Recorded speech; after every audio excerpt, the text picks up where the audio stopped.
அங்கப்பொழுதே அவன் வீயத்தோன்றிய என் சிங்கப்பிரான் பெருமை ஆராயும் சீர்மைத்தே காஷாய சோதி கமனீய சிகாதிதேசம் தண்டத்ரயோஜ்வலகரம் விமலோபவீதம் உஜ்ஜத்தினேசநிபம் உல்லசதோர்ध्वपुण्ड्रम् रूपं तवास्तु यतिराजकृशोर्माग्रे श्रीशैलेशदयापात्रं धीभक्ष्यादिगुणार्णवं यतीन्द्रप्रवणं वन्दे रम्यजामातरं ప్రియ భగవద్ రామానుజదాసులారా, మనందరికీ ఓ సందేహం. ఆ మధ్యన నన్ను ఒక సందేహం, స్వామి నాకు ఒక సందేహం ఉంది. ఏమిటి సందేహం? ఏం లేదండి, మనవాళ్ళ మామూలు ఎవరండి? ఏంటంటే మనవాళ్ళ మామూలు ఎవరేమిటి తెలియజేయరంటారు, వారే కదా సంప్రదాయంలో చివరి వారు. అది కాదండి, మరి ఇంకేమిటి చెప్పండి. రామానుజుల అవతారం కదండి. కరెక్టే, రామానుజుల అపర అవతారం కదా. వరవరములు మనవాళ్ళ మామూలు యతివర పునరవతార భూతులు అని వారికి పేరు. అలాంటి యతివర పునరవతార భూతులు కదా మనవాళ్ళ మామూలు. అవునా, మాకు ఆయనలో సందేహం ఉంది అని అన్నారు. మరి అలాంటప్పుడు ఆయన రూపాన్ని ఆరాధించడం ఏంటండి? మనవాళ్ళ మామూలు ఆయన పూర్వావతారమైన రామానుజుల్ని ఆరాధించడం ఏమిటండి? వారే కదా మళ్ళీ తిరిగి రామానుజులు గారే తిరిగి మనవాళ్ళ మామూలుగా అవతరించారు. మనవాళ్ళ మామూలు మళ్ళీ రామానుజుల్ని ఆరాధించడం ఏమిటండి? ఇదేమిటో సరిగ్గా లేదండి, నాకు ఇది సందేహంగా ఉంది స్వామి, కొంచెం చెప్పరా అని అడిగారు. అడిగితే నేను చెప్పాను. అదే ఇప్పుడు ఉపన్యాసంగా మీకు చెప్తున్నాను. అమ్మా, మనవాళ్ళ మామూలు రామానుజుల్ని ఆరాధించడం అనేటటువంటిది శిష్టాచార పరిగ్రహము.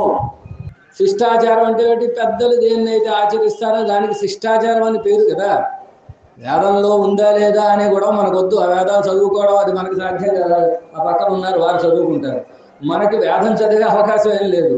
అందులో ఉండే ఒకవేళ చదువుకున్నా అందులో ఉండే అర్థాలు తెలుసుకునే అవకాశం అంతకంటే లేదు. తెలుసుకున్న ఆ అర్థాన్ని సమయాన్ని అనుసరించి సందర్భాన్ని అనుసరించి సమన్వయపరిచే శక్తి అసలే లేదు. మరి ఎలా తెలుస్తుంది విషయం? పెద్దల్ని సేవిస్తే తెలుస్తుంది. పెద్దల ఆచారం, దానికి శిష్టాచారం అని పేరు. ఆ శిష్టాచారం పరమ ప్రమాణం కనుక దీనికి శిష్టాచారం ఉంది. ఏమిటండి శిష్టాచారం అంటే అప్పుడు చెప్పాను నేను. ఏమ్మా, రామచంద్రుడు ఎవరిని ఆరాధించాడు? రంగనాథుడిని ఆరాధించాడు కదా. సహపత్నియా విశాలాక్ష్య నారాయణముపాగమతు. నిన్నే భగవద్ విషయంలో వచ్చింది శ్లోకం, ఆక్షేపం. సహపత్నియా విశాలాక్ష్య నారాయణముపాగమతు. పట్టాభిషేకానికి ముందు పెరుమాణ్ణి సేవించుకు రావయ్యా అని పంపితే పెరుమాణ్ణి సేవించుకోవడానికి వెళ్ళే రామచంద్రుడు ఏం చేశాడంటే పక్కన వాళ్ళ ఆవిడను కూడా పెట్టుకెళ్ళిపోయాడు. ఏదైనా సినిమాకి వెళితే పెళ్ళాన్ని కూడా పెట్టుకెళ్తారు, లేదా పార్క్కి వెళితే పెళ్ళాన్ని కూడా పెట్టుకెళ్తారు, కానీ భార్యని ఆయన ఎందుకు కూడా పెట్టుకెళ్ళి పెరుమాణ్ణి సేవించడానికి రండి అని నంబిళ్ళ ఒక అద్భుతమైన వ్యాఖ్యానం చేశారు. అక్కడ అందమైన వ్యాఖ్యానం చేశారు. ఏమిటంటే ఎందుకంటేట పెరుమాణ్ణి సేవించడానికి తుణై తేట్టం. తిరుప్పావిలో మూవాయిరప్పటి ఆరాయిరప్పటి వ్యాఖ్యానాల్లో 6వ పాసురం నుంచి ఏమండి 10 మంది గోపికల్ని దీని దగ్గర లేపుతున్నారండి అంటే పెరుమాళ్ సేవిక్కం పోదు తుణై తేట్టం. పెరుమాళ్ సేవించాలంటే పక్కన ఎవడొకటి సహాయం ఉండాలండి. పెరుమాళ్ సేవించడానికి పక్కన మనిషి సహాయం ఎందుకండి? ఎందుకు సహాయం? మనం వెళ్ళి సేవించుకోలేమేంటి? కాళ్ళు ఉన్నాయా? చేతులు ఉన్నాయా? సేవించడం కళ్ళు ఉన్నాయా? ఉన్నాయి కదా. ఎందుకు సహాయం అంటే అలా వెళ్ళి సేవించాం, అందులో రంగనాథుని సేవించామనుకోండి, ఆ రంగనాథుడు అలా సేవిస్తూ ఉండిపోతే అందుకే 2 మనుషులు పెడతారు తింటేదానికి. 2 మనుషులు ఎందుకు పెడతారు తెలుసా?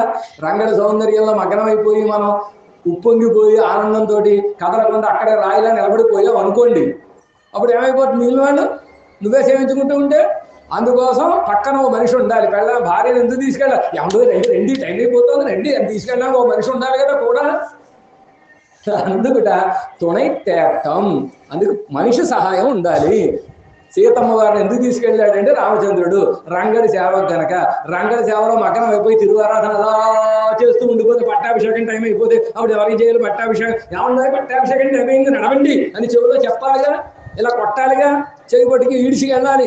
ఈడ్చికెళ్తే కానీ వెళ్ళాలి రంగడి సేవ అలాంటివి. లాగిస్తున్నా అబ్బాయి పెడతాం అని మనకి వాడి భాష మనకు తెలియపోయినా మన భాష వాడికి తెలియకపోయినా పో ఆంధ్ర అంటాడు, పో ఆంధ్ర అంటే పో తమిళ్ అని మనం అక్కడ ఉండిపోతాం. అది పెరుమాళ యొక్క వైభవం. ఆ సౌందర్యం రంగనాథుడి యొక్క తిరుమేనులో ఉండే సౌందర్యాన్ని సేవిస్తూ సీతం పక్కనుంటే ఈ సౌందర్యంలో మునిగిపోకుండా దాంట్లో జాతర ఇడుగులు బయటకు వచ్చేస్తామని చెప్పి ఆవిడ పక్కన పెట్టుకుని వెళ్ళాడండి. చక్కగా అత్యద్భుతమైన వ్యాఖ్యానాన్ని నంబిళ్ళయ్య గారు చేశారు. ఇప్పుడు రామానుజుడు మనవాడు మామూలు, రంగనాథుడు రామచంద్రుడు. రంగనాథుడు ఎవడు? శ్రీమన్నారాయణుడు కదండి. రామచంద్రుడు ఎవడు?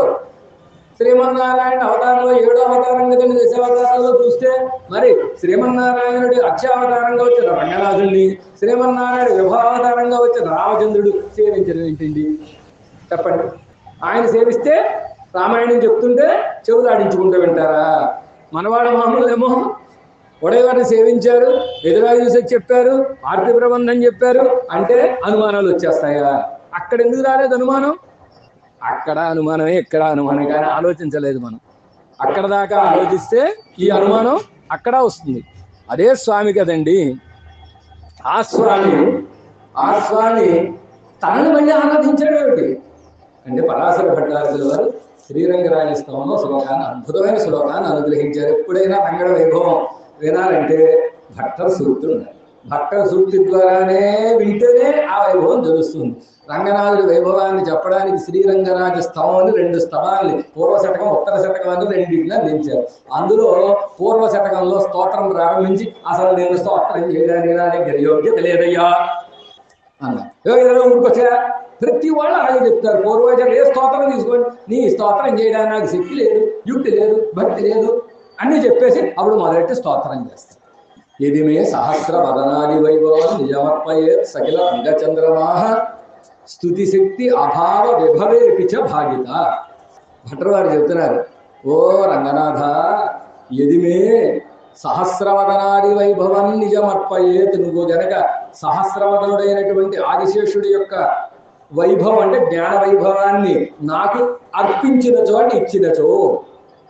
పరాశర భట్టారకుల వారికి ఆదిశేషుల వారికి ఉండేటటువంటి జ్ఞానం మనకి ఆదిశేషుల వారికి తేడా ఏమిటంటే మనం స్తోత్రం చేస్తాం, మనకి ఎన్ని ఉంటాయి నాలుకలు? ఆదిశేషుల వారికి ఎన్ని ఉంటాయి నాలుకలు? ఒక్కో తలకాయలో 2 ఉంటాయి. మనకి తలకాయకి ఒకటే, ఆదిశేషుల వారి తలకాయకి 2. 1000 అనుకోండి, 1000 అంటే 1000 అని అర్థం కాదు, 1000 అనుకోండి, 1000లో ఎన్ని? 2. ఒక్కో దాంట్లో 2 చొప్పున 2000. ఒక 1000 కాదు, 2000. 1000 4000 సంభావన అంటే 1000 కూడా లేదండి, 100 పంపించేస్తారు. అలాగా 2000 నాలుకలతోటి స్తోత్రం. ఎందుకండి అని నాలుకలు ఒకటి సరిపోతుంది కదా అంటే పిల్లలోగాచార్య స్వామి గారు సమాధానం చెప్పారు. ఏమిటండి అన్నారు. పరమాత్మని ఎప్పుడూ తన ఒళ్ళో పెట్టుకుని ఆ పరమాత్మ యొక్క స్పరిశ సుఖాన్ని అనుభవిస్తున్నాడు, ఆ పరమాత్మ యొక్క దివ్యమంగళ విగ్రహ సౌందర్యాన్ని సేవిస్తున్నాడు, 1000 తలకాయలతో సేవిస్తున్నాడు, స్పరిశానుభవాన్ని పొందుతున్నాడు. దూరం నుంచి చూస్తేనే పిచ్చెక్కిపోతుంటే ఒళ్ళో పడుకోబెట్టుకుంటే పిచ్చి వెర్రి అన్ని కలిపితే ఏమెక్కుతుందో అది ఎక్కాలి కదా. అలాంటి ఒక అనుభవం కలిగి ఆదిశేషుడు వారు కలిగిన అనుభవం ఏమవుతుంది? ఆనందం కలిగింది అనుకోండి, ఆనందం కలిగితే ఎలా ఉంటుంది అన్నారు. నంబిళ్ళయ్య గారు చాలా అందమైన వ్యాఖ్యానం చేశారు. ఏమిటంటే వానర సైన్యంట సీతమ్మను వెతకడానికి హనుమంతుడిని పంపిన తర్వాత, హనుమంతుడు తిరిగి వచ్చిన తర్వాత హనుమంతుడు సీతమ్మను చూచాను అని అనకుండా చూచాను సీతని అన్నారు. అప్పటిదాకా తోకలు ఎత్తుకుని సముద్రంలో దూకేసి చచ్చిపోదాం అనుకున్నవన్నీ కూడా ఎప్పుడైతే చూచాను అన్నాయో దింపేస్తూ తోకలు రెడీగా ఉన్నాయి హనుమంతుడి కోసం. సీతమ్మని తీసుకొచ్చేస్తున్నాడేమో అని వచ్చి చూచాను సీతని అని అంత అక్కడ జరిగిన మొత్తం ఆ అల్లరంతా చెప్పాడు. చెబితే పరమానంద గురించి చెప్పాడు. అసలు వీటికి కావాల్సింది గొడవే కదా, అక్కడ వాడిని ఎలా కొట్టాను, వీడిని అలా కొట్టాను, ఆ తోటం పగలు కొట్టాను, ఈ తోటం చెడగొట్టాను అని చెబితే పరమానందం అయిపోయింది. అయిపోతే నడవండి సుగ్రీవ సన్నిధికి అన్నారు. బయలుదేరుతూ ఉన్నారు. వెళుతూ ఉంటే మధ్యలో మధువనం అని ఒక వనం వచ్చింది. ఏమిటిది? మధువనం. అంటే సుగ్రీవుడు తేనెలు తాగడం కోసం రకరకాలైనటువంటి వృక్షాలు, ఆ వృక్షానికి తేనె పొట్లు, ఆ తేనె పొట్లు ఆ తేనె స్రవిస్తూ ఉంటాయి. ఎప్పుడైనా బలానా మధువు నాకు కావాలి, వెప్ప మధువు కావాలి అంటే వెంటనే పట్టుకొచ్చి పెడతారు. మామిడి పట్టుకొస్తారు, పనస ఏది కావాలంటే అలాగా. అలా ప్రతి చెట్టు ఉంటుంది. చెట్టుకి 4 చేసి తేనె తొట్టలు ఉంటాయి. ఆ తొట్ట నుంచి తేనె, ఆ మధువనం అని ఉంది. అది సుగ్రీవుడికి చాలా చాలా ఇష్టమైనటువంటి ఒక అన్నది వనం. ఈ కోతులన్నీ ఏం చేసేది, అసలే వానరాలు, ఆ పైన వనం, ఆ పైన మధువనం, ఇంకా అవుతాయా, దాని మీద దాడి చేసి మొత్తం మధు అంతా తాగడం మొదలెట్టాడు. అక్కడ దధిముఖుడు అని ఒకడు ఉన్నాడు, సుగ్రీవుడి మేనమా అవుతాడు. వీడన్నాడు రాజుగారు ఊరుకోరు అన్నాడు. రాజుగారు ఊరుకోవడానికి ఇంకేం తెలియట్లేదు వాళ్ళకి ఆ మధు రుచిలో. వీడిని తిరగేసి నేలకేసి కొట్టి చంపేసి వాడిని మధు అంతా తాగేశాడు. తాగేస్తే చివరికి ఇప్పుడు ఇదంతా తాగేసి చివరికి అప్పుడు రామచంద్రుడి దగ్గరికి వెళ్ళారు. సుగ్రీవుడి దగ్గరికి, రామచంద్రుడు లక్ష్మణుడి దగ్గరికి. అక్కడ చాలా అద్భుతమైన ఒక మాట అన్నారు. నడువిలే మధువన వెళ్ళాదపోడు రాజపుత్ర ముదుగోడే పోమన్నాడు. మధ్యలో గనక మధువనం లేకపోతే రామచంద్రుడు లక్ష్మణస్వామి వీపులు విమానం మోతెక్కేసేవాడు. అంటే ఆనందంతో వెళ్ళిపోయి ఈ వానరాలను తల గుర్తేసాడు. స్వామి కనపడింది, స్వామి కనపడింది, స్వామి కనపడింది. వీపులు ఏమైపోయేవి, విమానం మోతెక్కేసేది అన్నారు. అలా ఉంటుంది ఆనందం కలిగితే. ఆనందం పక్కవాడి పంచుకోకపోతే ఉపన్యాసం చేస్తుంటే పక్కన కూర్చోకూడదు. కొంతమందికి వాడి తొడపై వెళ్ళిపోతుంది, పక్కన వాడి తొడ. వీడి ఆనందం వీడి తొడమే చూపించి కూడా పక్కన తొడమే చూపిస్తాడు అనమాట. ఇదిగో అలాగా ఓ స్వామి ఉండేవారు. ఆయన ఉపన్యాసం అంటే కొంచెం దూరంగా కూర్చోకపోతే మన తొడకేస్తా రేపు పొద్దున్న ఆపరేషన్ సిద్ధం అయిపోయేది అనమాట. అలా అయిపోతుంది ఆనందం, అలా అనిపిస్తుంది. ఈ వానరాలకు కలిగిన ఆనందం మధువనం మింగేసింది. కానీ మధువనం మింగకపోతే రాజపుత్రుడు యొక్క అంటే రామచంద్రుడు లక్ష్మణస్వామి వీపులు కాస్త విమానమో తెక్కేసేవి అని. ఇదో ఆనందం అలా ఉంటుంది. ఆదిశేషుడు గారు పరమాత్మ ఒళ్ళో పెట్టుకుని ఆయన సేవిస్తూ ఆయన స్పర్శ సుఖాన్ని అనుభవిస్తూ ఆనందిస్తుంటే కలిగిన ఆనందం ఆ లోపల ఎవడకాది బయటకు వచ్చేయాలంటే నది నిండిపోయింది అనుకోండి, ఏం చేస్తారు, 4-5 తూములు పెట్టేస్తారు. ఒక తూము పెడితే సన్నగా వస్తుంది, చుట్టూ తూములు పెట్టేస్తే వరద గమ్ముని బయటికి వెళ్ళిపోతుంది. అలాగే ఈయనలో కలిగిన ఆనందం వరద ప్రవాహంలాగా విడిపోవడం కోసం 1000 తలకాయలు పెట్టేట. ఎవరికి, ఆదిశేషులు వారు. అలాంటి 1000 తలకాయలు నాకు ఇచ్చినా ఓ రంగనాథ, స్తుతి శక్తి అభావ విభవము, నిన్ను స్తోత్రం చేయడంలో శక్తి లేకపోవడం అనేటటువంటి ఒకనొక వైభవంలో మేమిద్దరం సమానమే, ఆదిశేషుడు నేను సమానమే అని ఒక అర్థం. రెండో అర్థం ఏంటంటే సహస్రవదనాది వైభవం అంటే సహస్రశీరుష పురుష. 1000 తలకాయలు కలిగిన వాడు ఎవడు,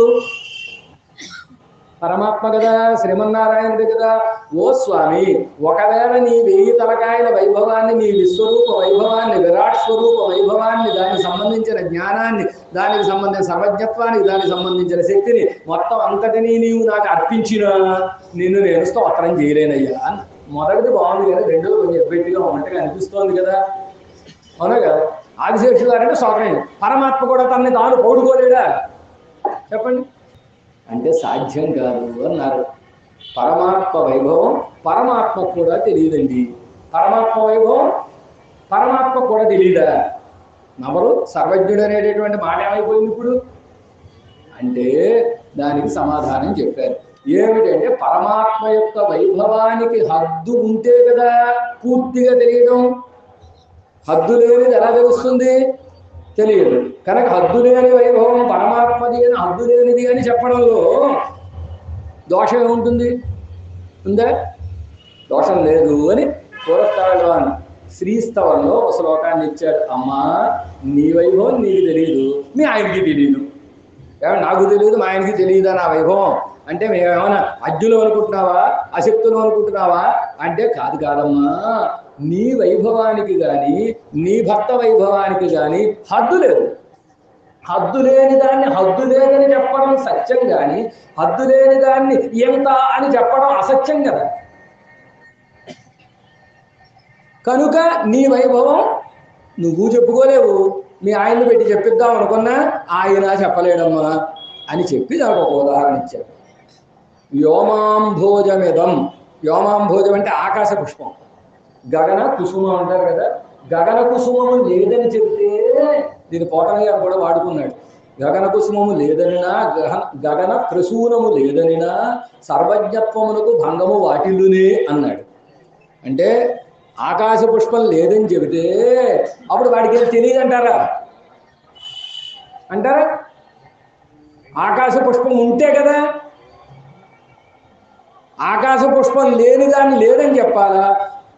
ఆకాశ పుష్పం లేని దాన్ని ఉన్నట్టుగా తెల్లగా రేకులు ఉంటాయండి, కాడ ఎర్రగా ఉంటుందండి, మధ్యలో పుప్పొడి పచ్చగా ఉంటుందండి, ఏదో చెప్పేసాడు. వీడికి తోచింది, ఎవడు చూడలేదుగా. అది కరెక్టా? అవధి లేని హద్దు లేని పరమాత్మ వైభవం, హద్దు లేనిది అని చెప్పడంలో ఎట్టి దోషము ఉండదు. కనుక పరమాత్మ కూడా తన వైభవాన్ని తాను చెప్పలేడు, ఆయనకు కూడా తన వైభవం చెప్పడం సాధ్యం కాదు అని అర్థం అన్నమాట. అందుకే ఆళ్ళవారు అంటారు, నమ్మాళ్ళవారు అంటారు, తనర్థం తన తన్మయి అరివరియాన్. పరమాత్మ వైభవం పరమాత్మ కూడా తెలియదండి. పరమాత్మ కూడా తెలియదండి అంటే పరమాత్మ కూడా తన వైభవాన్ని తాను వ్యక్తం చేయలేడు అని అర్థం. కృష్ణావతారంలో కృష్ణ పరమాత్మ చేసినటువంటి వెన్న దొంగతనం ఏదైతే ఉందో ఆ వెన్న దొంగతనం చేత యశోదమ్మకి దొరకబడి, కొట్టబడి, కట్టబడి, తిట్టబడి, మొట్టబడినటువంటి సన్నివేశం ఏదైతే ఉందో, ఇది ఇంకోసారి చేస్తావా స్వామి అంటే వన్స్ మోర్ అంటే నో మోర్ అన్నాడు. నా వల్ల కాదు మళ్ళీ చేయడం, అప్పుడేదో చేసేసానులే కానీ మళ్ళీ జన్మ కర్మచ మే దివ్యం. దివ్యం అంటే మాపిచ దివ్యం, మే దివ్యం అన్న చోట నాకు కూడా దివ్యమే, నీకే కాదు. మీరు కళ్ళప్పగించి చూడడం కాదు, ఒకవేళ నా ముందు సినిమా వేసి చూపించినా నేను కూడా అలాగే కళ్ళప్పగించి చూస్తాను అన్నాడు. పరమాత్మ వైభవం అలాంటిది కనుక ఆయన వైభవం ఆయన సేవించాలనుకుంటాడు. ఆళ్ళవారు నాయిక భావన పొందినప్పుడు ఈ నాయికని సమర్థిస్తూ స్వామితో దెబ్బలాడే అత్తగారి భావన మళ్ళీ ఆళ్ళవార్ల మాతృభావన పొందినప్పుడు తాయి అవస్థ నాయిక అవస్థ. నాయిక ఆళ్ళవార్లే, తల్లి అంటే ఆళ్ళవారి నాయిక యొక్క తల్లి ఆళ్ళవార్లే. ఈ తల్లిగా ఉండే ఆళ్ళవార్లు, కూతురుగా ఉండే ఆళ్ళవార్ల గురించి పరమాత్మతో దెబ్బలాడుతుంది అనమాట. అలా దెబ్బలాడేటప్పుడు పరమాత్మ ఓ మాట అడిగిందని నమ్మిళ్ళయ్య ఆశ్చర్యకరమైన వ్యాఖ్య చేశారు. ఎప్పుడైనా నీ మొహం అద్దంలో చూసుకున్నావేనా? ఎప్పుడైనా నీ మొహం అద్దంలో చూసుకున్నావా? చూసుకుంటే మా అమ్మాయి ఎందుకు బాధపడుతుంది నీకు తెలిసేదయ్యా. నీ ముఖం అద్దంలో చూసుకుంటే నీ అందం నీకు తెలుస్తుంది. నీ అందం నీకు తెలిస్తే అది ఎంత భోగ్యమో తెలుస్తుంది. అది ఎంత భోగ్యమో తెలిసి ఇలాంటి భోగ్యమైన వస్తువులు పోగొట్టుకున్న మా అమ్మాయి ఎందుకు ఏడుస్తుందో తెలిసేది. నీ ముఖం అద్దంలో చూసుకో ముందు వెళ్ళి అని చమత్కారంగా అంటారు. అలాగే పరమాత్మ యొక్క వైభవం, పరమాత్మ ఎంత సేవించినా ఆయనకు కూడా తృప్తి కలిగించినటువంటి ఒకనొక అద్భుతమైనటువంటి వైభవం అండి. అందుకే ఆ పరమాత్మే రామచంద్రుడిగా అవతరించి ఆ పరమాత్మ అత్యామూర్తిగా ఏం చేసినటువంటి రంగనాథుడిని సేవించి రంగడిగా తన యొక్క సౌందర్యాన్ని, రామచంద్రుడిగా తన రెండు నేత్రాలతో సేవించి ఆనంద పరవశుడైపోయి నిత్యం ఏ కార్యక్రమం చేసినా చేయకపోయినా తిరువారాధన మాత్రం తప్పకుండా చెయ్యాలి. ఎందుకంటే తన అన్నం చూసుకోవాలి కదా. ఏం చేసినా చేయకపోయినా అద్దంలో మాత్రం అరగంట చూసుకోవాలి. అందులో ఆడవాళ్ళు కదా, మగవాళ్ళు ముఖ్యంగా చూసుకోవాలి అరగంట. ఇప్పుడు మారిపోయింది, ఆడవాళ్ళు చూసుకునేవారు, ఇప్పుడు మగవాళ్ళు చూసుకుంటారు. అలా పరమాత్మ తన సౌందర్యాన్ని తానే సేవించి నా సౌందర్యం ఎంత గొప్పతనం ఉందా, ఎంత వైభవం ఉందా అని ఆనందపడిపోతాట. కరారవిందేన పదారవిందం ముఖారవిందే వినివేశయంతం పటస్య పత్రస్య కుటే శయానం బాలం ముకుందం మనసాస్మరామి అన్న చోట పరమాత్మ తన పాదాలని తాను నోట్లో పెట్టుకుని చీక్కోవడం పెట్టండి. పాదం అంటే ముట్టుకుంటే చేయగలుగుకోవాలి. హస్తశోషం అని వైష్ణవులు పిచ్చారు. ఈ నడువు కింద భాగం ఇలా తాగామనుకోండి, ఈ హస్తాన్ని శోధించుకోవాలి. శోధించుకోకపోతే పనికి రాదు. అందుకు ఈ పాదం ముట్టుకుంటే ఇలా గోడ గిల్లుకోవడం, ముట్టుకోవడం, కాళ్ళు ముట్టుకుంటే అర్థం. అందుకే మంచిదేవత ఇచ్చారనుకోండి, ఇలా పడుకోవాలి. ఎలా పడుతున్నాడు, ఇలా అవుతాడు అనుకుంటారు. వెరీలో అంటే ముందు చెయ్యి శోధించుకుంటారు, కొంచెం తీర్థం చేతిలో ఉంచారు, ఆ చెయ్యి శోధించుకుంటారు, అప్పుడు చెమ్ము అందుకుంటారు. అందుకు తెలిసిందా? కనుక పాదాన్ని ముట్టుకుంటే చెయ్యి శోధించుకోవాల్సి ఉండగా ఆ పాదాన్ని పట్టుకుని ఆ బొటనవేలు పట్టుకుని నోట్లో పెట్టుకుని చీక్కుంటున్నాడంటే లాలిపాపాదేమన్నా ఎందుకు చీక్కుంటున్నాడండి అంటేగా వేదం ఏం చెప్పిందంటే పదేవ పరమాత్మ యొక్క పాదాల నుంచి తేనె స్రవిస్తుంది అని అతిమహర్షిస్తంలో పూర్వతాళ్ళు కూడా చెబుతారనమాట. స్వామి యొక్క పాదాల నుంచి తేనె స్రవిస్తుంది అని. అలాంటి ఆ పాదాలలో తేనె ఉంటుంది అని అందరూ వచ్చి నా పాదాలు శ్రీమన్నారాయణ శరణం ప్రపంచే అని పొద్దున్న సాయంత్రం ఇదే కార్యక్రమంలో ఉంటున్నారు. ఏమందరూ కూడా చెప్పచ్చు కదా, ఎప్పుడు నా పాదాలనే పట్టుకుంటున్నారే, ఇందులో ఏముంది భోగ్యత అని ఆయనకు అనుమానం వచ్చింది. మరి పెద్దవాడిగా ఉండి ఆ పాదాల నోట్లో పెట్టుకుంటే బాగుండదు కనుక బాలముకుందుడిగా అవతారం ఎత్తినప్పుడు, అది కూడా ఎవరూ లేనప్పుడు, ఎవరైనా ఉన్నప్పుడు చూసుకుంటే నవ్వుతారు కదా, అందుకు ఎవరు లేకుండా ప్రళయ సమయంలో మర్యాద మీద శరీరుడు చుట్టుపక్కల నీళ్లు తప్ప ఎవరు ఏమీ లేని సందర్భంలో అప్పుడు చూసేసుకున్నట్ట టేస్ట్, నా పాదాలు ఎంత బాగుంటాయో అని నోట్లో పెట్టుకుని రుచి చూసిన తర్వాత అమృతాన్ని ఆస్వాదించిన తర్వాత వదిలిపెట్టకుండా అలాగే ఉండిపోయాడు. ఇది పరమాత్మ యొక్క సౌందర్యంలో ఉండే వైభవం. ఆయన దివ్యమంగళ విగ్రహాల్లో ఉండేటటువంటి గొప్పతనం. ఆ దివ్యమంగళ విగ్రహ సౌందర్యాన్ని సేవించడం కోసమే పరమాత్మ శ్రీరామావతారంలో రంగనాథుని సేవించిన, శ్రీకృష్ణావతారంలో ఆ కాలంలో ఉండే పెరుమాళని సేవించిన, ఏ అవతారంలో అయినా పెరుమాళని సేవించిన. ఎందుకు? తన ఆరాధనలో తన సౌందర్యంలో ఉండే భోగ్యత ఏమిటో తాను కూడా తెలుసుకోవాలి అని అనుకోవడం చేత అని శ్రీరంగంలో ఉండేటటువంటి పెరుమాళ్ళు తనని తాను సేవించుకుంటూ ఉంటారండి. ఏమంటే శ్రీరంగంలో ఉండే పెరుమాళ్ళు అందరూ సేవిస్తుంటే ఆయన సేవించుకోవడం ఏంటండి? పరాశర భట్టారకులు అద్భుతమైన శ్లోకం చెప్పారు, ఆశ్చర్యకరం అన్నమాట. అగ్రే తార్క్ష్య పశ్చాదేహవతిశయనేన ఆత్మనా పార్శ్వయోశ్చ శ్రీభూమిభ్యాం అతృప్య నయనచోటనైః సేవ్యమానమృతౌఘం వక్త్రేణ ఆదిస్మితేన స్ఫురదభయ గదా శంఖచక్రైః భుజాగ్రైః విశ్వస్మై తిష్టమానం. ఎలా వెంచేసున్నట్ట ఆ రంగనాథుడు ఎలా ఉన్నాడంటే ఎదురుకుండా గరుత్మంతుడు అని పెట్టుకున్నాడు. వెనకాలేమో మూలగరులుగా తాను ఉన్నాడు. నంబిరుమాడు ఎంత ఉంటారండి? ఈ మైక్ అంత ఉంటాడు, కొంచెం గుప్పుడు ఎక్కువ ఉంటారు. ఇంత నంబిరుమాళ్ళు అనుకున్నారట, నా అందాన్ని నేను చూసుకోవాలి అనుకున్నాడు. అనుకుంటే ఎవడైనా అందం చూసుకోవాలంటే ఏం చేస్తాడు? సారి పెట్టేటప్పుడు ఆడవాళ్ళకి ఏమిచ్చినా ఇవ్వకపోయినా డ్రెస్సింగ్ టేబుల్ కంపల్సరీ, అంతే కదా. డ్రెస్సింగ్ టేబుల్ ఇచ్చిన తర్వాత ఆ డ్రెస్సింగ్ టేబుల్లో ఆ వాళ్ళ మస్తకం తన సౌందర్యాన్ని చూసి వెనక్కి తిరిగి చూసుకుని పక్కకి తిరిగి చూసుకుంటారా? చూసుకోరా? ఇలా వెనక్కి తిరిగి సరిగ్గా ఉందా లేదా ఎడాని ఇలా చూసుకుంటారు. ఇలా పక్కకి తిరిగి ఈ పక్కన బాగుందా లేదా, ఈ పక్కన బాగుందా లేదా అని చూసుకుంటారు కదా. అలా రంగనాథుడు అంటే నంబెరుమాడు తన సౌందర్యం చూసుకోవాలని ఒక అర్థం పెట్టుకున్నాడు. ఎవరా అర్థం? గరుడాళ్ళు వారు అనేటటువంటి అర్థం. మణిముకుర వివాగ్రే స్వగుణ మహిమ తెలిసి మొదటే రంగశాలి అన్నారు. ఈ అర్థం యొక్క గొప్పతనం ఏమిటంటే మామూలుగా అర్థంలో రూపం కనపడుతుంది, గుణాలు కనపడతాయా? కనపడ్డాయి అనుకోండి, మనకి ఇక్కడ ఇటో కూర ఎక్కడో కొమ్ము వచ్చి కనపడాలి మనం అర్థంలో చూసుకున్నప్పుడు. అలా కనపడలేదు కనుక మనం బతికిపోయాం. మన స్వభావం కనపడదు, మన గుణాలు కనపడవు, కేవలం రూపం మాత్రమే కనపడదు. కానీ గరుత్మంతుడు అనేటటువంటి అర్థంలో పరమాత్మ యొక్క గుణములు కనబడతాయట, పరమాత్మ యొక్క రూపము కనబడుతుందిట. అందుకే స్వగుణ మహిమ తెలిసి మోదటే రంగశాయి అని విశేషించి శాయి అని ఎందుకన్నారండి? రంగనాథ అంటే సరిపోతుంది కదా. ఎందుకన్నారంటే ఆయన అంతకుముందు కూర్చునే ఉండేవట రంగనాథుడు. అర్థంలో తన రూపం చూసుకుని మైమరిచిపోయి ఇలా వాడిపోయేట, అందుకు రంగశాయి అన్నారు. చమత్కారం.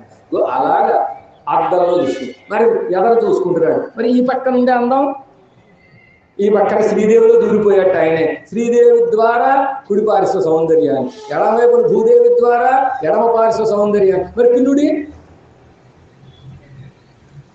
పిన్నుడి సౌందర్యం తానే రంగనాథుడిగా ఉండి పిన్నుడి సౌందర్యం సేవిస్తున్నాడట. సేవించి ఏం చేస్తున్నాడు? ఆనందపడిపోతాడు, పరమానందపడిపోతున్నాడు రంగనాథుడు. నంబెరుమాళ్ తన సౌందర్యం తాను సేవించుకుని, ఇగో ఇది పరమాత్మ తన ఆరాధన తాను చేసుకోవడం ద్వారా తన ఆరాధనలో ఉండే మాధుర్యం ఏమిటో లోకానికి అంతటికీ తెలుసున్న మాధుర్యం తాను కూడా అనుభవంలోకి తెచ్చుకోవాలని, తాను కూడా ఆస్వాదించాలని తాను కూడా ఆ తిరువారాధన చేశాడు అనేది మొదటి కారణం. రెండవ కారణం ఏమిటంటే తిరువారాధన రామచంద్రుడే చేయలేదు అనుకోండి, కృష్ణ పరమాత్మ చేయలేదు అనుకోండి, అప్పుడు మనం ఏమంటాం? రామచంద్రుడు ఎప్పుడైనా తిరువారాధన చేశాడో? కొంపకు తిరువారాధన పెట్టావు నువ్వు అని అడుగుతారు.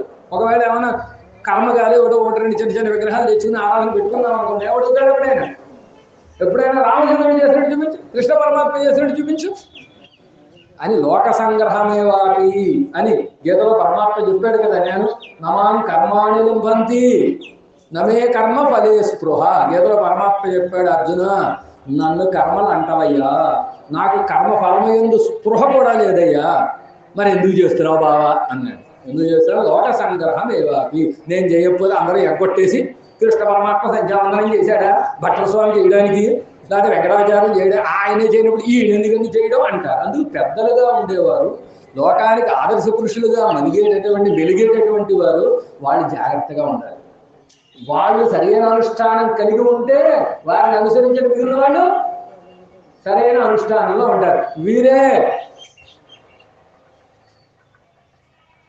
అనుష్ఠానాన్ని సరిగ్గా లేకపోతే, వీరు అనుష్ఠానమే సరిగ్గా లేకపోతే శిష్యులందరూ మా గురువు గారు బలానా చోటకి ఇచ్చి తిన్నారు కనుక మేము కూడా వెళ్ళి తింటామండి అని అక్కడికి వెళ్ళి మిక్చర్ బళ్ళ దగ్గర వాడి దగ్గర మా గురువు గారు తింటే లేదు, మేము తింటే వచ్చిందా అంటారు. తెలిసిందా? అందుకు ఆచార్యులుగా ఉండే ఆదర్శ పురుషులుగా ఉండేటటువంటి వారు సరిగ్గా ఉండాలి. అందుకు పరమాత్మ ఏం చేశాడంటే తాను అవతారం ఎత్తినప్పుడు తాను తిరువారాధన చేసి లోకమంతా తిరువారాధన చేయడానికి ఒక ఆదర్శ పురుషుడిగా నిత్యరెడ్డి పెరుమాళ్ళ విషయానికి సంబంధించింది. రామచంద్రుడు రంగనాథుణ్ణి సేవించి తిరువారాధన చేసినట్టుగా మనవాడ మామూలు రామానుజుని సేవించి రామానుజుని తిరువారాధన. ఆ రామానుజుని మనవాడ మామూలు కదా, అందరూ రామానుజుల్ని నేను చేసి అవన్నామంగళే అని ఓ మనసాగి నామాన్ని చెప్పు అని అంటున్నారా లేదా? రామానుజుల యొక్క చరణారవిందములే రక్షకులు అని అనుకుంటున్నారా లేదా? భగవద్ రామానుజులే ఆచార్యులు అని అనుకుంటున్నారా లేదా? అనుకుంటున్నారు. వీరందరూ రామానుజుల్ని ఆశ్రయిస్తున్నారు. ఆశ్రయించి ఆయన దివ్యమంగళ విగ్రహ సౌందర్యాన్ని కాషాయ సూరి కమనీయ శిఖానివేశం దండత్రయోజ్వలకరం విమలోపవీతం ఉజ్జద్దినేశనిభం ఉల్లసత్ ఊర్ధ్వపుండ్రం రూపం తమాస్తు యతిరాజ దురుసోరు మమాగ్రే. ఎప్పుడు రామానుజ నీ రూపం ఎప్పుడు నా కళ్ళ ముందు ఎప్పుడు కదలాడుగాక అని ప్రార్థిస్తున్నారా లేదా? ఎందుకు ప్రార్థిస్తున్నారు? ఆ రూపంలో ఏం వైభవం ఉంది, ఆ రూపంలో ఏం భోగ్యత ఉంది, ఆ రూపంలో ఉండేటటువంటి భోగ్యత ఏమిటో నేను కూడా తెలుసుకోవాలి అని అనుకున్నారట రామానుజులు. అనుకుని తమ రూపంలో తమ సౌందర్యంలో ఉండే భోగ్యతని తాముగా మనవాళ్ళ మామూలుగా అవతరించారు. మనవాళ్ళ మామూలుగా అవతరించి రామానుజుల యొక్క దివ్యమంగళ విగ్రహాన్ని చతుర్వేది మంగళం అని ఆళ్వారి విగ్రహంలో ఉండేటటువంటి ఆ రామానుజుల వారి తిరుమేనిని వారి ఆచార్యులు అనుగ్రహంతో పొంది ఆచార్యులు ఏం చేశారో తెలుసండి? ఎంబెరుమానార్ల ఇద్దరికే లభించింది ఎలాంటి భాగ్యం. ఎంబెరుమానార్ల యొక్క చరణారవిందములు ఆచార్య కటాక్షంగా మన పూర్వాచార్యుల్లో ఇద్దరికి లభించింది. జాగ్రత్తగా గుర్తుపెట్టుకోండి. ఒకటి తిరువరంగత్తముదన కూరత్తాళ్వాన్ ఎంబెరుమానార్ల యొక్క తిరువుడిని చూపించి ఈ తిరువుడిని ఆశ్రయించండి అని కూరత్తాళ్వాన్ దర్శింపజేస్తే కూరత్తాళ్వాన్ ఆచార్యుల ద్వారా పరమాచార్య తిరువుడిని ఆశ్రయించి పరమాచార్యుల విషయంగా వారి తిరువుడి విషయంగా పాసురాన్ని అనుగ్రహించి ఉదిప్పన ఉత్తమ సెందయుళ్ళని 50వ పాసుర ఇరామర్సలుతున్నారు. ఒన్నల నయ్యం అంజు కుదిర్తిడ వారిన తన వల్ల ఉత్తమెల్లాం పదిత్తయం కుంకవి పాలినం పూండన పౌదులిసి ఎదిత్తలైనాథని ఇరామోనిసన్ తన ఇనయడియే రాముల యొక్క పాదముల జంట అని ఇనయి అంటే జంట అని.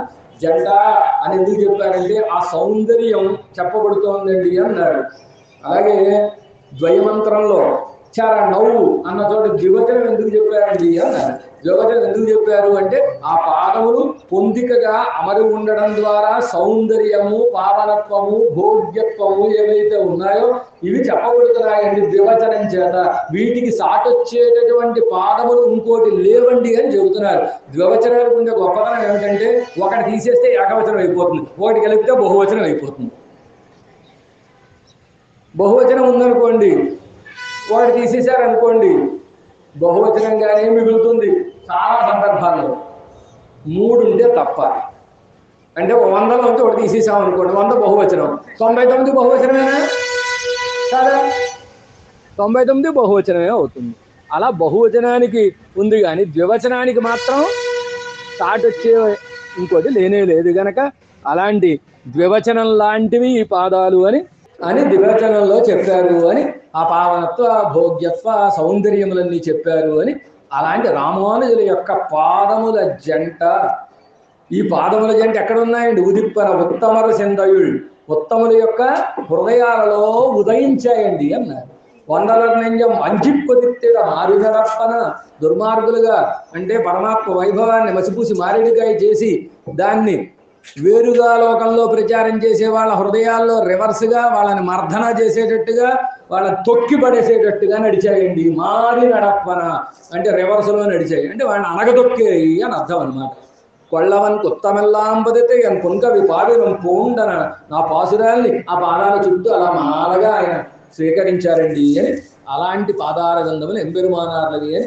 అముదనార్లకి ఎవరు చూపిస్తే తెలిసింది కోరత్తాళి వారి ఆచార్యులు చూపిస్తే తెలిసింది మళ్ళీ మనవాడ మామూళ్ళకి తమ ఆచార్యులైనటువంటి తిరువాయిమొഴി పిళ్ళయ్య గారు ఆళ్వారు తిరునహరులో చతుర్వేది మంగళంలో వేయించేసి ఉండేటటువంటి ఎంబెరుమానార్ల యొక్క తిరుమేనిని చూపించి ఈ రామానుజుల పాదములే నీకు రక్షకమయ్యా ఈ రామానుజుని సేవించుతూ నువ్వు ఇక్కడ ఉండు అని ఆచార్య ఆజ్ఞగా ఎంబెరుమానార్ తిరుమల దర్శించిన వారు మన వాళ్ళిద్దరే ఇద్దరు అముదనార్ మన వాళ్ళ మామూలు అందుకు రామానుజ వైభవం ఇద్దరికే తెలిసింది ఎవరిద్దరికి ఎంబెరుమానార్ల వైభవం అముదనార్లకు తెలిసింది మళ్ళీ మామూళ్ళకి తెలిసింది ఎంబెరుమానార్ల వైభవాన్ని చెప్పిన గ్రంథాలు ఎన్నైనా